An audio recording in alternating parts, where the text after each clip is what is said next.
Welcome back to the IBFP. Here's your host, Boxing Nuke. Welcome back, fight fans. Welcome back. Now, these are the 5 reasons why Triple G, Gennady Golovkin, will beat Saul Canelo Alvarez in their second fight. Now, let's just dive right into this shit. The first reason is going to be Triple G's corner. That's right, his corner. Now, you have to look at his corner. It's Abel Sanchez, a well-renowned trainer who's very, very good. He has a multitude of fighters, and they all fight different styles. Small, large, pretty much every division. And so when you look at a guy like Abel Sanchez, who's very well accomplished, who's been in the boxing game for many, many years, and who's helped elevate Triple G to a huge undefeated status. I believe when Triple G came in, he may have already just had like 10 fights. He was under 20 fights when Abel Sanchez got him. So he wasn't a finished product. He wasn't the biggest, baddest product. He was just another fighter at that point. He was a talented fighter, but just another fighter. Abel Sanchez got him, honed him in, honed his skills. And now you look at what Abel Sanchez implores with Triple G. His game plan for every fight is an aggressive Mexican style fighting style. That is the style that Triple G dominates with. That is the style that got Triple G on the pound for pound list and pretty much has almost unified the middleweight division. That's the style that Triple G has benefited with and made him one of the baddest motherfuckers on the planet. Now, the second reason why Triple G, Gennady Golovkin, beats Saul Canelo Alvarez is going to be power.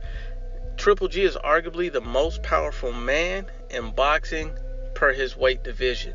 So there's no stronger fighter in boxing at their weight division than Triple G, I should say. I mean, you can say Deontay Wilder. The only reason why I'm not 100% sold on Deontay Wilder, all out in power and things like that, even though he's put on a masterful display, is that he's fought mostly bums. He hasn't really fought elite top-level fighters.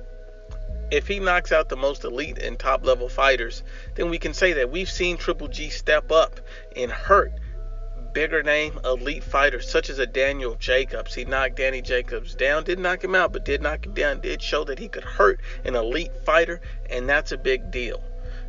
Basically, he had Canelo on the back foot the entire fight, and Canelo was basically angling that entire fight to survive the 12 rounds. He did not want to stand up to direct shots from Triple G, and that was pretty much obvious by the fact that Canelo Alvarez stayed on the back foot the entire fight.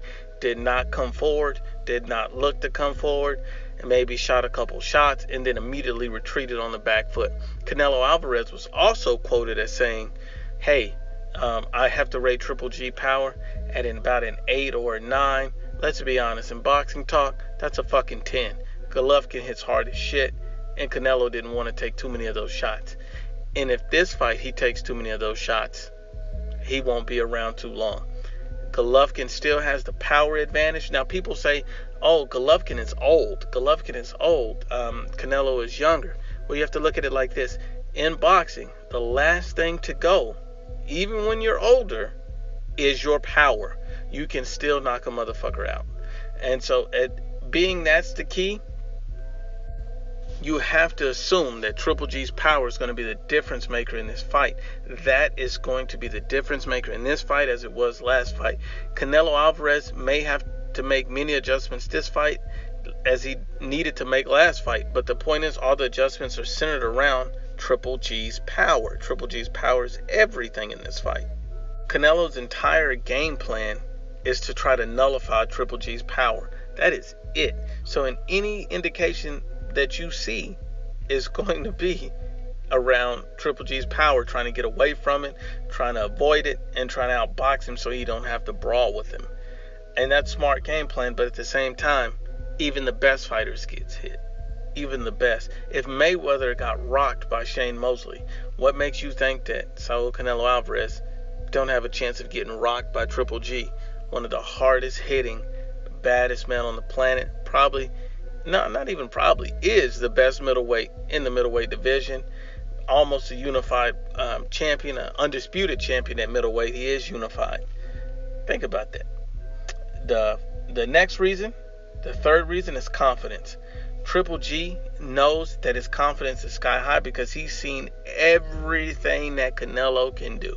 He's seen Canelo run from him. He's seen Canelo outbox him, and yet he stood there and controlled the entire fight off the back of his jab, hunted Canelo down, and had him running. For 12 rounds, Triple G made Canelo Alvarez look like food. For the first time in his career, Canelo Alvarez was the hunted, and that was a change of pace for him. There's never been a fighter that Canelo has faced that's hunting him down like Triple G. And so Triple G's confidence has to be sky high, and also knowing the fact that, let's be honest with ourselves, he won that first fight. We all know he won it. Fuck Adelaide Bird. We know he won the fight. Let's be real. Let's be real. The fourth reason is endurance. We saw Canelo Alvarez get gassed in that first fight. We saw him struggle to keep up. Canelo Alvarez is not the type of fighter that was built to go long distances and try to outbox and move his whole fight. That's never been Canelo's game plan. Canelo's a slick counterpuncher, but also a boxer puncher. So basically, he likes to come forward. He likes to outbox you, but he also likes to come forward and use his strength to beat you and wear you down over the rounds, his size. Since he's fighting a bigger, stronger guy in Triple G, that's no longer the game plan, so he's constantly having to fight in the direction of what his opponents were having to fight, on the back foot, trying to outbox the bigger, stronger guy. So at this point, he has to get tired, and he has clearly and visibly gotten tired in the first fight. He was gassed in that first fight, which is basically the reason why he lost. He'd come forward he'd come and box a little bit for the beginning of the round. In the end, he'd be done. So early in the round, he'll be in it. He'll be boxing masterfully. Then by the end of the round, Triple G has stolen it by basically pumping the jab out and just mauling him for the remainder of the round. Triple G never seemed to get tired throughout the entirety of that fight. Triple G was always focused and on attack mode. He was seek and destroy mode the entire fight. He never looked gassed, never looked hurt. He was always ready for what's next. Endurance will play a major factor in this fight. I have my doubts that Canelo Alvarez will be in good enough shape to make it through this entire fight. And I understand that he's coming in slimmed down for endurance purposes, but you also have to look at it like this. Canelo Alvarez has taken a long layoff, about a year. And so you take a year layoff, no tune-ups, slim down. You don't know what your body's going to be like when you come back. You don't know if you're able to take those same punches from Golovkin because you no longer have that same body mass. You don't even know if your endurance will hold up because sparring is completely different from being in the actual fight. So all of this with Canelo, all this stuff that hangs and looms around him has remained to be seen. Endurance will be his biggest obstacle, and I think Triple G checks that box quite easily. The last and final reason that Triple G beats Saul Canelo Alvarez is going to be experience. Now, much like Canelo has experience with a variety of different fighters and seeing all these different styles, Triple G has a wealth of experience as well. Fighting a guy like Danny Jacobs is what prepared him to fight a guy like Saul Canelo Alvarez. If you look at a guy like Danny Jacobs, who's a top-level elite fighter, yes, he is elite, and yes, he's a very strong middleweight who's much bigger and heavier than Canelo Alvarez, and I believe, in my opinion, hits harder than Canelo Alvarez. He's a full-fledged middleweight, not a small middleweight. He's a big middleweight. And so being so big in the division, being so strong, being a knockout artist, and the fact that Triple G didn't get hurt or staggered in that fight at all, I believe he can pretty much walk through any of Canelo's shots. And yes, he's seen the craftiness of Daniel Jacobs, who is a pretty damn good counterpuncher himself and who's a damn good boxer. So at this point, you can see that Triple G has the same experience benefit that Canelo has. And plus, he's already been through this with Canelo. He's already know that he's beaten this guy one time. Once you got that in your head, you're fully confident that you can do it again. Triple G was quoted as saying that Abel Sanchez has him working on a few different things and different techniques. And if you look at it like this, the techniques that Abel Sanchez has him working on are smaller changes. They're not going to be overall changes to Triple G's game plan. He's not going to be a completely different fighter. He's going to come out and box the exact same way, but the difference in this fight could be a small adjustment as being able to defend yourself better when you're on the inside, being able to go to the body better, these things that Triple G struggled with in the first fight. Triple G was horrendous going to the body in the first fight, and he had a very difficult time protecting himself from taking too much punishment off of Canelo's combination punching.